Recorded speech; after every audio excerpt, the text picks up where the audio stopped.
नमस्कार, मैं कुसुम कर आप देख रहे हैं राजस्थान धड़का न्यूज। ग्राम पंचायत बड़गांव में हुआ अंता प्रधान प्रखर कौशल का दौरा। ग्राम पंचायत बड़गांव में अंता पंचायत समिति के प्रधान प्रखर कौशल का हुआ दौरा। ग्रामवासियों ने प्रधान प्रखर कौशल का माला पहनाकर और साफा बंधाकर जोरदार स्वागत किया। बड़गांव पहुंचकर आम लोगों की जाने हालचाल और उनकी समस्याओं को सुना।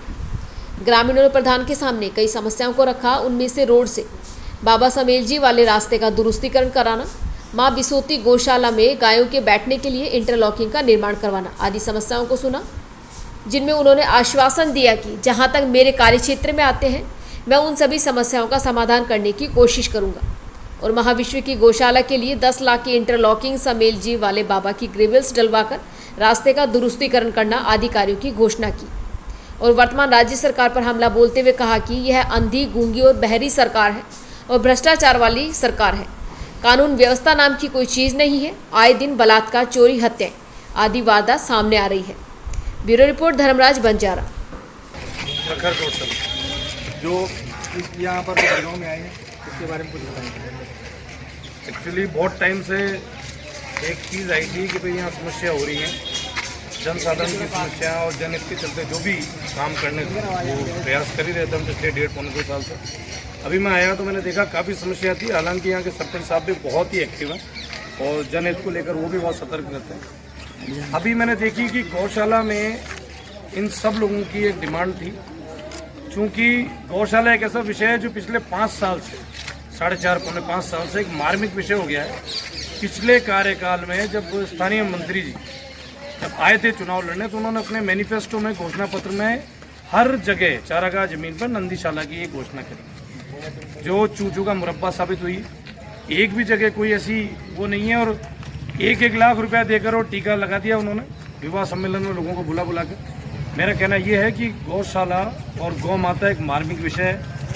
इसको देखते हुए, चूँकि मेरे हाथ पैर भी कांग्रेस सरकार है तो अपन भी समझते हैं कितने खुले होंगे, फिर भी मैंने अभी देखी इन सब लोगों की हितों का, सब लोगों की भावनाओं का मान रखते हुए समस्त बड़गांव वासियों की एक इच्छा थी कि साहब इसमें जहाँ नंदी गौशाला है इसमें अपनी इंटरलॉकिंग हो। ऐसे करते मैंने 5-5 लाख रुपए की 2 किस्तें कुल मिला के 10 लाख रुपए स्वीकृत करने की घोषणा की। भाई इसमें तो कोई दोहरा ही नहीं है। ये तो आप किसी भी मैं तो कहता हूँ 5 साल के बालक से भी पूछोगे तो उनको नरेंद्र मोदी जी केंद्र में और यहाँ बीजेपी के झंडे में वसुंधरा राजे जी का चेहरा नजर आएगा। विपक्ष ने वर्तमान सरकार ने जो योजनाएं चला रखी है उनके बारे में ये सब ढकोसले हैं। ये वैसे ही हैं जैसे दूर से हम किसी को दिखा देते हैं उधर पानी है, पानी रेगिस्तान में मृग मरीचिका नाम का आपने सुना होगा। हमें लगता है रेगिस्तान में दूर पानी है, रागीर आगे जाता है, वो प्यासा ही मरता है क्योंकि रेती रेत रहती है। इसी तरह गहलोत साहब ने जिस तरीके से भी जितनी घोषणाएं चलाई उन्होंने, अभी तो फिलहाल लड़ाई वहाँ कुर्सी की चल रही है, उनका उत्तराधिकारी सचिन पायलट जी बनने वाले हैं, तो सब थोड़ी घोषणा है, कोई मतलब इनका यथार्थ में धरातल नहीं है। ये जो वर्तमान सरकार है कानून व्यवस्था पे कुछ बोले। कानून व्यवस्था तो ये है, 6-6 महीने की बच्चियों के साथ बलात्कार हो रहा है, दिन दहाड़े लोगों के साथ मर्डर हो रहे हैं, लोगों के परिवार छिन्न भिन्न किए जा रहे हैं और फिर भी ये सरकार गर्व से सीना फुलाकर और विश्व रिकॉर्ड में अपना नाम दर्ज करवाने के लिए कि विवाह सम्मेलन हम 2200 जोड़ों का कर रहे हैं। एक 45 साल के लोगों को 3 बार शादियां करवा देती है सिर्फ जोड़ों का संख्या दिखाने के लिए। मैं ये कहता हूँ ये हमारी सनातन संस्कृति जिसमें परिणय बंधन को बहुत पवित्र बंधन कहा गया है, उस संस्कृति का भी एक मखौल उड़ाना है, मजाक उड़ाना है। जो स्थानीय मंत्री जी जो कि एक उम्रदराज वरिष्ठ है, उनको अपनी उम्र की गंभीरता को देखते हुए नहीं करना चाहिए। धन्यवाद।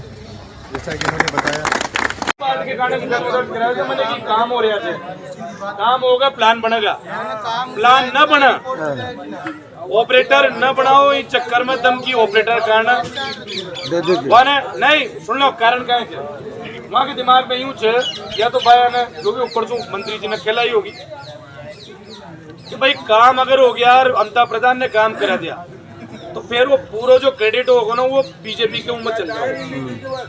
इस चक्कर में लड़ाई झगड़ा पूरा वो बात पे चाहिए।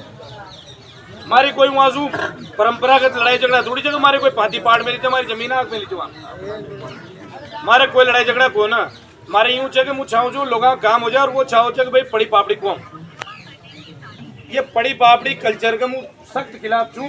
जब चुनाव चाले जब पंचायत वाइज मीटिंग हो विधानसभा चुनाव डिक्लेयर हो यूं मान के चलो दाई साहब आपने टिकट मिल गई आप आओगे पंचायत में मीटिंग होगी उन टाइम एक माहौल रहे जो उन टाइम आप भोजन चला सको कि भाई आज पंचायत की मीटिंग आज भोजन हो ये पड़ी पापड़ी जो फली से शुरू हो जाओ उन कल्चर के मुझ सख्त खिलाफ भाई मैं हमारी व्यक्तिगत राय बता रही हूँ मैं कोई विषय वो न कर तो सब बच्चे ने मां का मन लिखियो है ना अब इमा कहे चक्कर में ना मत इमा सब में ज्यादा समस्या ये हो कि पड़ी पापड़ी में आपन भी शुरू करा और फिर वो और रफ्तार से शुरू करो आलू का गुट्टा में लगा वो पनीर में लो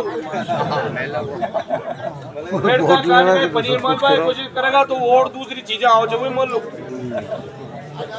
तो आप यूं छे खूब बढ़िया खाओ भाई खूब बढ़िया खाओ वो खूब खाओ कोई समस्या कोई ना पनीर की सब्जी भी आपनी थे आलू की भी आपनी वो आपनी जेब सू जो जेब काटी थे ना उनकी सब्जियां छे बड़ी पापड़ियां खाओ वहां से कहो कि भाई और कहीं सेवा और करेगा के अगर वो नोट दे तो कोई तो कमी थे ओढ़ लाओ आपका पीसा अगर आप ले पाया तो आप क्यों शायरी